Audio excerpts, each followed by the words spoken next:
नमस्कार, स्वागत है आपका मनी 9 पर। मैं हूं मीनू शर्मा और आप देख रहे हैं पर्सनल फाइनेंस से जुड़ी खबरों का ATM money morning.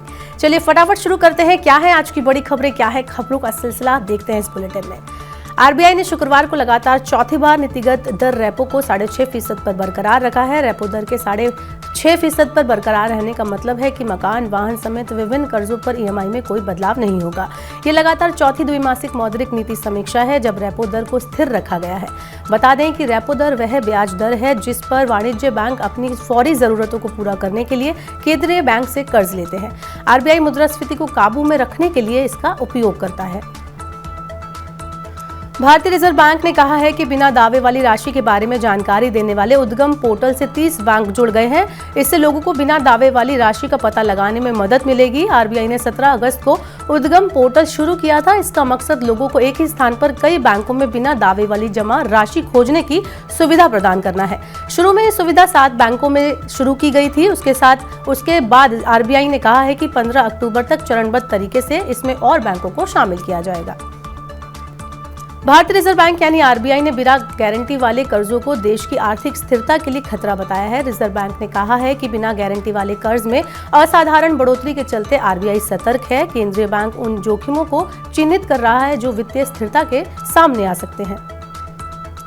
World cup cricket प्रतियोगिता शुरू होते ही रिलायंस जियो और भारती एयरटेल ने क्रिकेट लवर्स के लिए नए प्लान पेश किए हैं। रिलायंस जियो ने कई प्रीपेड प्लान के साथ डिज्नी हॉटस्टार को भी पेश किया है जिस पर दर्शक विश्व कप यानी वर्ल्ड कप मैच देख सकेंगे।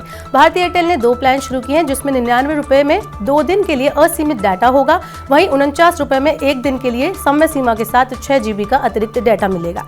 वहीं दूसरी तरफ जियो ने मासिक, त्रैमासिक और वार्षिक प्लान पेश किया है जिनमें डाटा, असीमित वॉइस कॉल के साथ साथ डिज्नी हॉटस्टार मोबाइल के प्लान को भी शामिल किया गया है। टीडी सैट ने ब्रॉडकास्टर को डिज्नी प्लस हॉटस्टार के जरिए मोबाइल फोन यूजर्स को क्रिकेट मैचों की मुफ्त स्ट्रीमिंग की पेशकश करने की अनुमति दी है। इसमें गुरुवार से शुरू हुए आईसीसी वर्ल्ड कप के मैच भी शामिल हैं। बता दें कि पिछले महीने all India digital cable federation यानी AIDCF ने क्रिकेट मैचों की मुफ्त स्ट्रीमिंग को चुनौती देते हुए एक याचिका दायर की थी। कच्चा तेल उबला तो ATF की कीमतें भी चढ़ी और इसका असर अब हवाई किरायों पर देखने को मिल रहा है। देश की सबसे बड़ी एयरलाइन इंडिगो ने टिकटों पर फ्यूल चार्ज लगाने की पहल की है। ये चार्जेस 300 रुपए से 1000 रुपए तक के होंगे। ये बढ़ोतरी सभी घरेलू और अंतर्राष्ट्रीय मार्गों पर होगी। नई व्यवस्था को 6 अक्टूबर से लागू कर दिया गया है। मनरेगा में काम की मांग लगातार ऊंची बनी हुई है। बजट के आंकड़े इस ओर इशारा कर रहे हैं। वित्त वर्ष 2024 के लिए सरकार ने इस स्कीम के लिए 60,000 करोड़ रुपए का आवंटन किया है और पहले 6 महीने में ही करीब 93% बजट खर्च हो गया है। आने वाले दिनों में भी रोजगार की मांग ऊंची रहेगी। ऐसे में इस महीने वित्त मंत्रालय से अतिरिक्त मांग की जाएगी। भारतीय खाद्य सुरक्षा एवं मानक प्राधिकरण यानी FSSAI ने स्पष्ट किया है कि दूध और दूध से बने उत्पादों में प्रोटीन बाइंडर्स मिलाने की अनुमति नहीं है। आपको बता दें कि FSSAI ने स्पष्ट किया है कि दूध और दूध उत्पादों में केवल उन्हीं एडिटिव्स का उपयोग किया जा सकता है जो खाद्य सुरक्षा और मानक विनियम 2011 के परिशिष्ट में A में ऐसे उत्पादों के लिए बनाए गए हैं। आंध्र प्रदेश सरकार ने किसानों के लिए न्यूनतम समर्थन मूल्य की गारंटी देने के लिए कानून बनाने की अपनी योजना को स्थगित करने का फैसला किया है।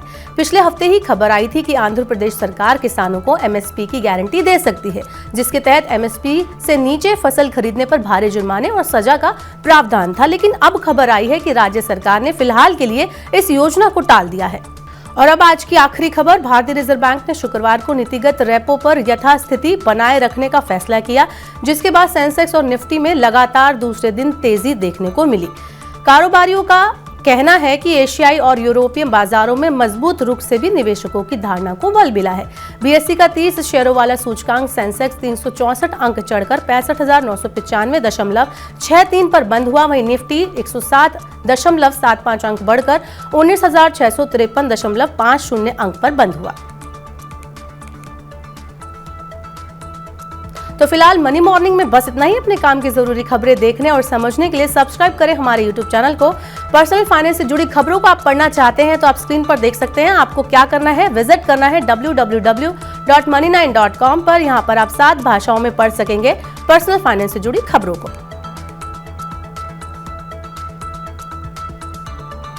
वहीं खास कार्यक्रम अगर आप देखना चाहते हैं तो मनी 9 के ऐप को जरूर डाउनलोड कर लें। साथ ही बने रहिए मनी 9 के साथ। नमस्कार।